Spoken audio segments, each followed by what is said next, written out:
Imaginemos por un momento recibir una invitación VIP, personal, directa, para la boda real del siglo. Un evento por todo lo alto, claro. Exacto, una celebración majestuosa organizada por el mismísimo soberano del universo.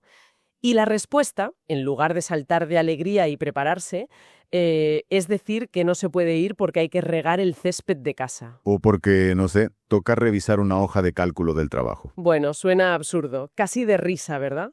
Pues resulta que esta actitud tan desconcertante es exactamente el centro de nuestro análisis profundo de hoy. Y es un tema apasionante, desde luego. Lo es. Nos sumergimos en una exploración teológica centrada enteramente en la persona de Jesucristo. Queremos comprender la majestuosidad de su gracia y, fíjate bien, esa tensión constante con la terquedad humana. Y queremos hacerlo no con la frialdad de un manual académico, sino bajándolo a la realidad. Es que es un punto de partida inmejorable para esta inmersión, porque solemos cometer un error muy común, y es acercarnos a estos misterios, digamos, con una mentalidad de ingeniero. Totalmente. Como si pudiéramos desmontarlo en piezas. Eso es. Buscamos diseccionar la información, categorizarla, dominarla puramente con el intelecto. Pero cuando hablamos de la figura de Cristo y de la gracia divina, la mente humana natural por sí sola choca contra un muro insalvable. Ya, no basta con ser muy listo. No. Para nada. No es una cuestión de tener un coeficiente intelectual más alto o leer mucho. El discernimiento espiritual genuino requiere una iluminación que viene de fuera. Es una obra directa del Espíritu Santo. Si falta eso, todo se queda en teoría. A ver, para visualizarlo, es como si alguien intentara apreciar la majestuosidad de la novena de Beethoven sentado en primera fila, pero llevando puestos unos tapones industriales en los oídos. Claro, ves el movimiento, pero te pierdes la esencia. Exacto. Puedes ver a los músicos sudar. Puedes analizar la partitura nota por nota. Tienes toda la información visual e intelectual, pero te falta el impacto. Falta esa experiencia que te eriza la piel. Madre mía, qué buena analogía. Es exactamente así. Necesitamos que algo externo retire esos tapones para que, de repente, esos datos pasen de ser información fría a ser una transformación vital. Y yo estoy convencida de que, una vez que esos tapones saltan, la mirada se dirige inevitablemente hacia el protagonista absoluto, que es Jesucristo. Sin ninguna duda. Y ahí hay que entender que Él no es simplemente un mensajero que vino a traer un código ético o unas normas para ser buenas personas. Él es el modelo supremo y absoluto de comunión. El estándar perfecto. Eso es. Su vida terrenal estuvo marcado por una dependencia radical del Padre Celestial. Los relatos históricos nos muestran a un Jesús que, fíjate, se levantaba de madrugada cuando aún estaba oscuro, buscando esa intimidad en oración. Bueno, y llegó a decir que el Hijo no hace nada por sí mismo, sino lo que ve hacer al Padre, que es una afirmación fuertísima. Fuertísima y muy reveladora. Pero vamos a ver, detengámonos aquí un momento, porque esto a mí siempre me choca. A menudo imaginamos a Jesús operando desde una autonomía absoluta. Siendo divino, digo yo, uno pensaría que no necesitaba pedir permiso o consultar nada, ¿no? Ya, claro. Desde nuestra perspectiva humana eso parece lógico. Claro, es que desde fuera casi podría parecer una limitación, como si le faltara poder. Pues fíjate, es una observación clave, porque rompe completamente con nuestra idea de poder. En nuestra mentalidad moderna, el poder es independencia. El que manda no rinde cuentas a nadie. Exacto, el modelo del jefe supremo. Pero en la Trinidad, la perfección se expresa en la comunión. Su obediencia no era mecánica, no era una sumisión legalista impuesta por miedo a un castigo. Era algo mucho más orgánico, supongo. Era el flujo natural de un amor perfecto e inquebrantable. Al encarnarse, Jesucristo asume la humanidad en su totalidad para redimirla, y al hacerlo nos muestra, cómo estaba diseñado el ser humano originalmente. Para vivir en esa misma sintonía, ¿verdad? Totalmente. Para vivir en una sintonía absoluta con su Creador, clamando Padre. Nos enseña el mecanismo exacto de la verdadera libertad, que paradójicamente, fíjate qué misterio, se encuentra en la rendición voluntaria a Dios. Es fascinante. Y aquí es donde, para mí, la tensión narrativa entra en juego. ¿Y de qué manera? Porque si tenemos a Jesucristo viviendo en esta obediencia perfecta, amorosa, la pregunta que cae por su propio peso es evidente. ¿Cuál ha sido la respuesta del ser humano, no? Exacto. ¿Cómo ha respondido históricamente la humanidad ante ese mismo Padre amoroso? Y esto nos lleva directamente a una de las historias más crudas sobre la naturaleza humana. Me refiero a la parábola de los labradores malvados en la viña. Buf, es que es una representación durísima de la rebelión humana, pero muy real. Es que te deja helado. Sí, el relato nos presenta a un dueño que planta una viña, y ojo, no la abandona a su suerte. Construye un muro de protección, cavó un lagar, que simboliza esa expectativa gozosa de que habrá una cosecha rica. Y también edifica una torre de vigilancia para protegerla. Exacto. Es decir, hay una provisión abundante, un entorno diseñado meticulosamente para el éxito. El dueño confía unos privilegios inmensos a estos labradores y se marcha, esperando recibir los frutos a su debido tiempo. Pero claro, cuando llega el momento y envía a sus siervos a recoger el fruto, la respuesta es de traca. Los labradores los golpean, los apedrean y los matan. Una violencia que parece desmedida. Es el reflejo más evidente de esa tendencia nuestra querer disfrutar de todos los beneficios del creador, pero eliminando al dueño de la ecuación. Queremos el regado, pero sin el dador. Tal cual. Queremos la viña, queremos el sol, la lluvia, comernos los frutos, pero conspiramos para rechazar cualquier responsabilidad moral. Es como reclamar una herencia por adelantado e ignorar completamente al testador. Esa es la esencia pura del pecado. Autonomía a cualquier precio. Pero fíjate en lo que revela el corazón de Dios frente a esta hostilidad, porque es abrumador.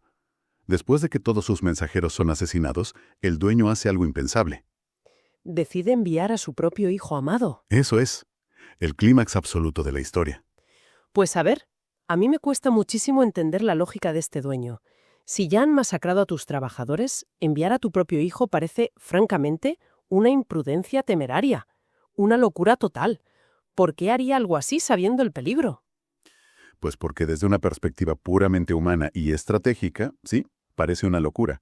Pero hay que entender el contexto legal y cultural de aquella época y región. Ah, vale, que hay un trasfondo histórico. Claro, si el dueño de una propiedad estaba ausente durante mucho tiempo y se le presumía muerto, los labradores arrendatarios podían reclamar legalmente la tierra si no había un heredero vivo que la reclamase. Madre mía, o sea que no era solo violencia irracional o un ataque de ira. No, era un robo legal muy calculado.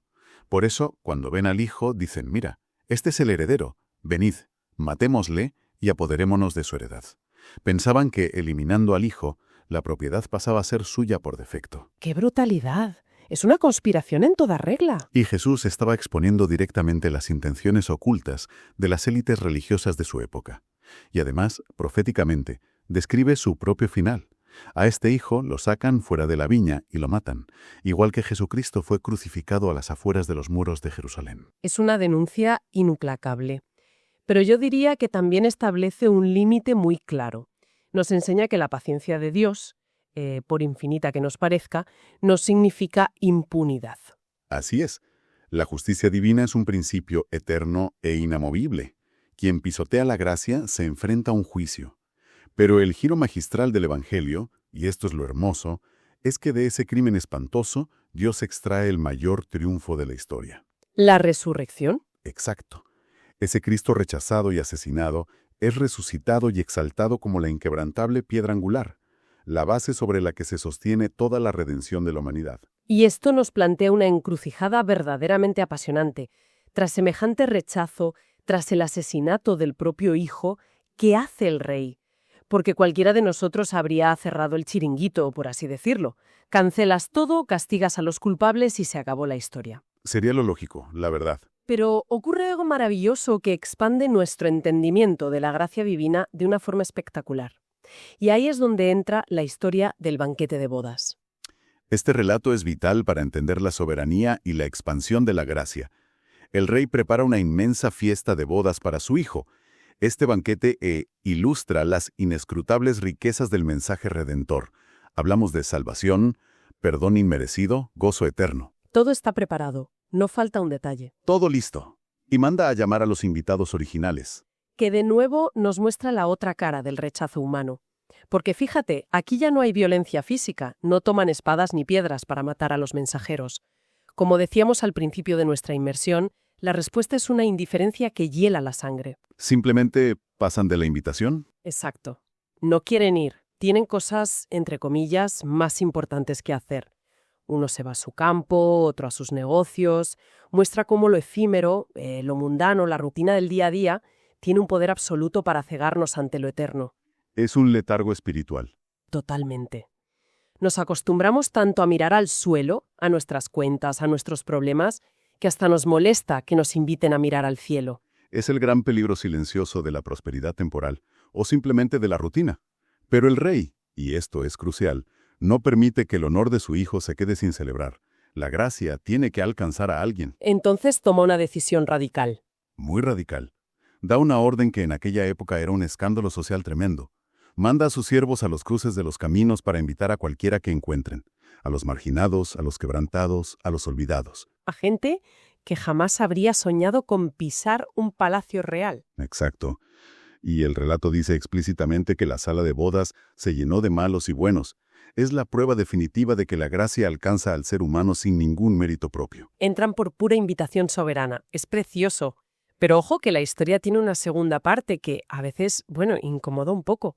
Y es que cuando el rey entra a ver a los invitados, se fija en un hombre que no lleva la ropa adecuada, no lleva la vestidura de bodas, y ordena que lo expulsen a las tinieblas. Sí, es un momento que cambia el tono drásticamente. Y a ver, seamos sinceros, choca bastante. Lo sacas de la calle sin avisar, literalmente de los caminos, y luego le exiges ir de etiqueta. Suena un poco arbitrario, ¿no crees? Suena muy arbitrario si desconocemos la costumbre oriental de la época. En los grandes banquetes reales era el propio anfitrión quien, en la puerta de entrada, proveía vestiduras limpias y festivas para todos los invitados. Ah, vale. O sea, te daban el traje allí mismo. Exacto. Precisamente para que la pobreza de sus ropas no fuera un impedimento y todos estuvieran al mismo nivel de honor dentro de la sala. El rey cubría esa necesidad. Ya entiendo. O sea que el problema no era que el hombre fuera pobre y no pudiera comprarse un buen traje. El problema real es que rechazó el traje que el rey le ofrecía gratis en la puerta. Eso es. Quería sentarse a la mesa del rey, disfrutar del alimento del rey, de la fiesta del rey, pero manteniendo sus propios harapos. Quería entrar bajo sus propias condiciones. ¡Qué orgullo tan sutil! Muchísimo. Y teológicamente esto nos explica algo fundamental. La gracia no anula la santidad de Dios. Esa vestidura representa la justicia perfecta de Jesucristo, que nos es imputada. Se nos regala por medio de la fe. ¿No te la puedes ganar? No. Pero no puedes aceptar los beneficios, el perdón y el gozo eterno si te niegas a despojarte de tu autosuficiencia o de tu pecado. La gracia nos acoge tal como estamos, sí, pero nos ama demasiado como para dejarnos tal como nos encontró. Exige una transformación. Tienes que ponerte la justicia de Cristo. Y eso enlaza perfectamente con la siguiente gran incógnita de nuestra exploración. Una vez que la humanidad acepta la invitación, una vez que alguien está dentro de la viña o sentado en el banquete con la vestidura correcta, ¿qué se espera de esa persona? Bueno, la expectativa innegociable siempre es el fruto. Claro, la gracia es un regalo inicial, pero no un pase para la inactividad. Para nada. Y para entender este mecanismo tenemos otro relato fascinante, el de la higuera estéril. Un dueño busca higos en su árbol y no encuentra nada. Pero el detalle crítico, el que cambia toda la interpretación, es la ubicación del árbol. No es una higuera cualquiera perdida en el monte. Exacto. No es una higuera silvestre nacida por accidente en la cuneta de un camino pedregoso. Está plantada deliberadamente dentro de una viña. O sea, que ocupa un lugar de absoluto privilegio. Tiene la mejor tierra, el mejor abono. Está protegida por ese muro del que hablábamos antes. Goza de unos cuidados especiales y continuos. Por lo tanto, que el dueño exija fruto visible no es un capricho tiránico. Es una demanda de justicia básica. Ha invertido en ella. Y al ver que no da nada tras 3 años, el dueño ordena cortarla para que no agote inútilmente la tierra. De nuevo, poniéndome un poco en el papel de abogado del diablo, desde nuestra sensibilidad moderna, eso de los 3 años nos parece el colmo de la impaciencia. Nos parece poquísimo tiempo, ¿sí? Hoy en día te dirían algo como, bueno, dale su espacio, respeta sus tiempos de crecimiento emocional, cada árbol tiene su ritmo. Choca frontalmente con esa idea generalizada que tenemos hoy de un Dios de tolerancia infinita que básicamente nunca se molesta por nada. Choca, claro que choca, pero choca porque revela una verdad muy profunda. Y es que la paciencia de Dios tiene un propósito redentor. No es una pasividad complaciente. Y aquí es donde brilla de una forma espectacular el ministerio mediador de Cristo. ¿El que intercede por nosotros? Ese mismo. Ante la orden de cortarla, interviene el viñador, que representa a Jesucristo, y le dice al dueño, «Señor, déjala todavía este año». Y añade algo vital, hasta que yo cabe alrededor de ella y la abone. Esa imagen es tremenda. Me pone los pelos de punta. No le pide al dueño que simplemente mire hacia otro lado y se olvide del tema. Le está pidiendo tiempo para ensuciarse él mismo las manos trabajando en la tierra de ese árbol. Ese es el núcleo precioso de la intercesión divina. Cristo no solo frena el juicio momentáneamente para darnos un respiro, Él se compromete a remover la tierra endurecida de nuestro corazón. ¿Y cómo se ve eso, digamos, en la práctica del día a día? Pues obrando incansablemente, utilizando pruebas providenciales en nuestra vida, disciplina a veces dolorosa, la predicación de la verdad y, de forma invisible pero real, la obra interna del Espíritu Santo. Es un esfuerzo constante para estimular el crecimiento espiritual verdadero. Pero entiendo que hay un límite, ¿no? Lo hay. Y es un pero solemne. El viñador termina advirtiendo que si da fruto bien, y si no, la cortarás después. Nos advierte claramente que el tiempo de gracia tiene un límite santo. Confundir la paciencia intercesora de Cristo con una licencia eterna para la esterilidad es un error trágico.